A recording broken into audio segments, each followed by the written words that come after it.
Waiter! Kanina pa kasi ako tumatawag ng waiter eh. May problema ka ba sa pandinig? Sira ulo ka yata. Sinadya ko talaga yun. Siyempre po, yung mga katulad nyo dapat hindi po nahahaluan ng mga taong mahihirap. Lalo na dapat ganito ginagawa dyan. Yan! Hoy, Renzo! Sumusobra naman na ata! Bakit?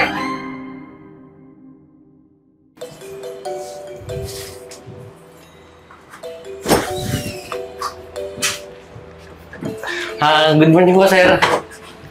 Good morning. May bakante ko ba yung pwede kong kainan? Ay, dun po, sir. Punta na ako doon. Sige po.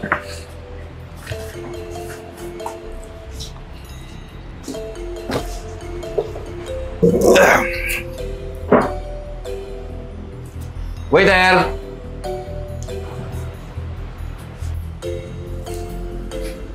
Waiter! Uy, Enzo! Enzo! Nandito! Ano ba yun? Lalaro ako eh. Wala, talo tuloy. Ano ba yun? Kanina ka pa tinatawag ng customer, oh. Hindi mo pinapansin? Mukhang wala naman akong mapapala dyan eh. Mukhang wala naman pera yan eh.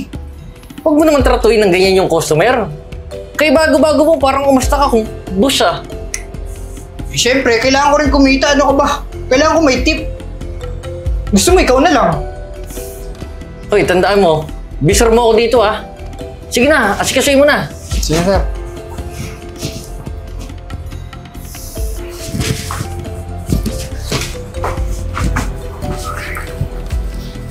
Pasensya ka na. Kanina pa kasi ako tumatawag ng waiter eh. May problema ka ba sa pandinig? Sira ulo ka yata. Sinadya ko talaga yun. Sa tingin mo, asikasuhin kita?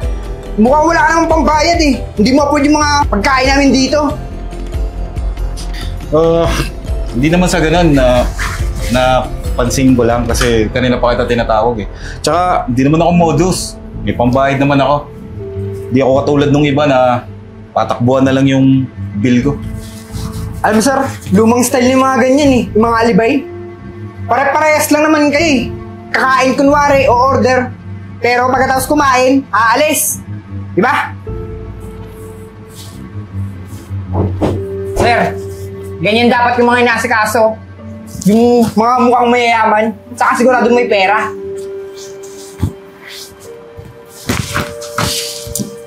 Miss Beautiful. Yes?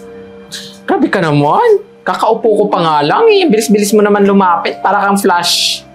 Alam mo yung flash? Siyempre naman po. Wait lang po kukunin ko lang yung menu namin. Miss Beautiful, ito po pala yung mga menu namin. Kasi alam mo kung bakit na-flash?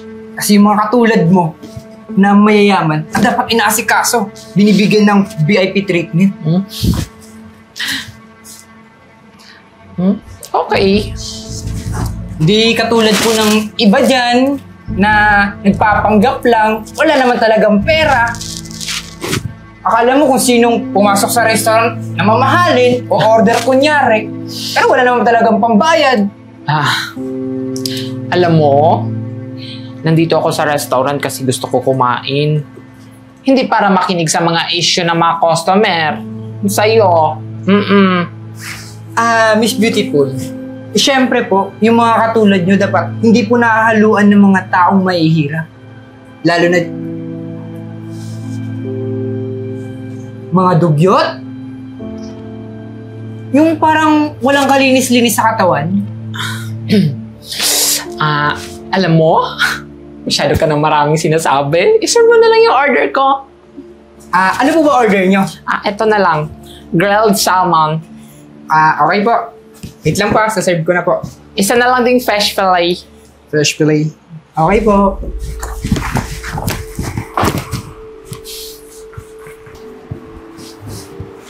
Sir, tubig ka po muna. Salamat Sir, pasensya na nga po pala dun sa inasal nung waiter na isa, ha? Kung ano naman yun. Teka lang. Ikaw humingi ng pasensya dyan. tingnan mo naman itsura niya, no? So tingin mo may papala ba tayo dyan? Eh, customer pa rin naman yan eh. Dapat nire-respeto. Pasensya ka na, ha? Wala kasi akong respeto eh.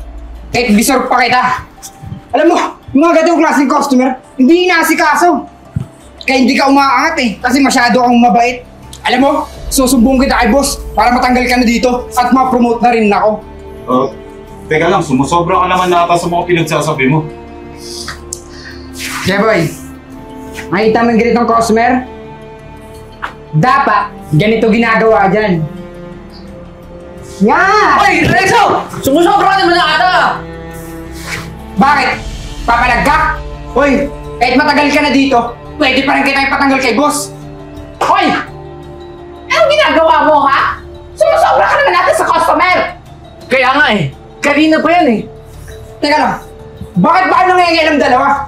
Eh ano naman gawin ko na mamili ako ng customer? Eh bakit hindi ka nangingialam? Eh mali na yung ginagawa mo sa customer! Yung customer na to mukha wala namang pangbayad eh. Hindi mukha wala nga pang bigay ng tip eh. Ay wow! Sobra ka naman makapagsalita! Bakit kilala mo naman lang lubusan yung customer na inasikaso mo? Ito, pagtatanggol nyo, isang hamak na hampas lupa lang to na pumasok sa restaurant namin para makalibre. Keep your mouth shut! Such a stupid person! Hoy, bakla! Huwag mo ko ini-English ha! Nasa Pilipinas ka! You ruined the restaurant reputation! Tama na nga! Tama na yan! Alam mo, Enzo, kami may-ari ditong restaurant eh. At itong dalawa, mga anak ko sila. Ikaw, may-ari ng restaurant na to? Wow! Ang galing mo mag-prank, no? Sino maniniwala sa'yo? Tingnan mo naman itsura mo. Anak mo to? Bakla! Anak mo tong waiter na to? Napaka-imposible! Ayan kasi. Hindi mo muna kinikilala yung mga taong nakapaligid sa'yo. Kung baka pang husga ka eh. Kala mo, pigling boss ka. At isa pa, hindi ka bagay sa restaurant namin. Alam mo kung saan ka nang babagay? Dun sa basura! Kasi basura yung ugali mo! Basura? Ikaw may mukhang basura sa ating dalawa eh. Alam mo, yung mga katulad mong bakla, mga salot sa lipunan. Dali na ha. Baka hindi mo kilala yung sinasabihan mong bakla.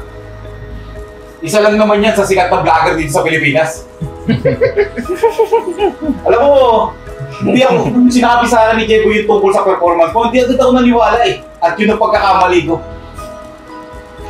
At isa pa, kaya pala humihina itong restaurant at nawawala ng mga tao pumupunta rito. Ay dahil sa'yo. Yan! Sa ginagawa mo. Sir, pasensya na po. Bago lang po kasi ako eh. Hindi ko po kilala yung mga tao na may-ari nito sa restaurant na to eh. Yun na nga eh. Yun yung mali mo. Dapat kahit sino nandito, mahirap o mayaman, kahit sino ba yan, dapat pares na ang pakikitungo mo. Tingnan na lang natin kung may mukha ka pang iharap sa mga tao sa labas. Kapag nalaman nila kung ano yung mga pinaggagawa mo dito sa restaurant at kung ano yung totoong pagkatao mo, yung bulok na pag-uugali mo. Renzo, naging mabait ako sa'yo eh. Pero anong ginawa mo? Sinayang mo yung binigay ko sa'yo yung chance. Ano pang hinihintay mo? Umalis ka na!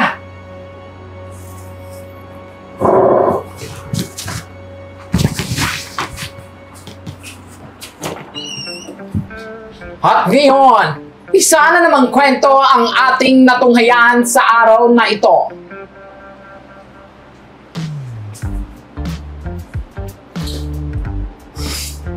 At ang kwentong ating natunghayan ngayon ay isang kwentong kapupulutan ng aral.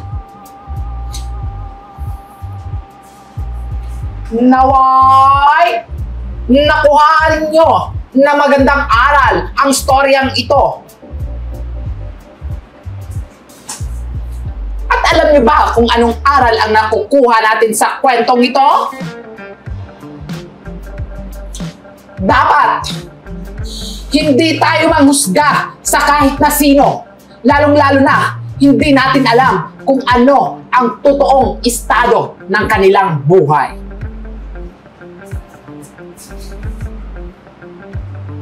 At dapat, sa mga may galit, lalong-lalo na sa mga inaapi, inaabuso, lalong-lalo na sa mga bakla na kagaya ko.